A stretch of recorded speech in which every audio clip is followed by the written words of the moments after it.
खबर नदिया से है। रामनवमी उत्सव अब बस कुछ ही समय दूर है और इसे ध्यान में रखते हुए राज्य पुलिस के निर्देश पर विभिन्न जिलों में पुलिस का रूट मार्च चल रहा है। इस क्रम में नदिया जिले के हंसखाली, बबूला और अन्य कई स्थानों पर पुलिस बल को रूट मार्च करते देखा गया। इस दिन हंसखाली थाने की निगरानी में कई इलाकों में पैदल रूट मार्च किया गया, जिसमें हंसखाली थाना प्रभारी सुमन दास, डीएसपी वार्ड अधिकारी और अन्य उच्च पदस्थ पुलिस अधिकारी भी शामिल रहे। मतलब है कि हर साल रामनवमी उत्सव के दौरान धर्म से जुड़ी राजनीति की प्रवृत्ति देखने को मिलती है। किसी भी प्रकार की उकसावे भरी घटनाओं से बचने और अशांति रोकने के लिए पुलिस पहले से ही सतर्क है।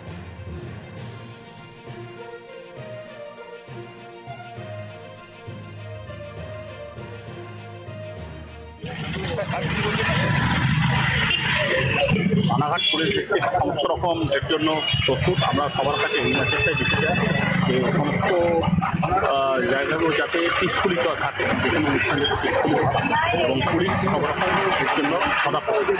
সত্য স্যার, যেভাবে হচ্ছে বগুলা বাজারের জঞ্জাটের যে ব্যাপারটা রয়েছে, এই ব্যাপারটা নিয়ে আপনি কী বলতে? এই ব্যাপারটা নিয়ে আমরা নতুন করে যে নতুন একটা সিস্টেম চালু করেছি। আপনারা দেখেছেন যে জায়গায় বাস বাড়ানোর জন্য মাঝখানে জ্যাম হচ্ছে, যেহেতু ওখান থেকে রেলওয়ে স্টেশন কাছে ছিল, লোকাল বাজার কমিটির সাথে কথা বলে সেই বাস জায়গা দাঁড়ানোর জায়গাটা একটু যথেষ্ট করার ফলে এখন অনেকটাই ব্যাপারটা আপনারা আরও বেটার দেখতে পাচ্ছেন।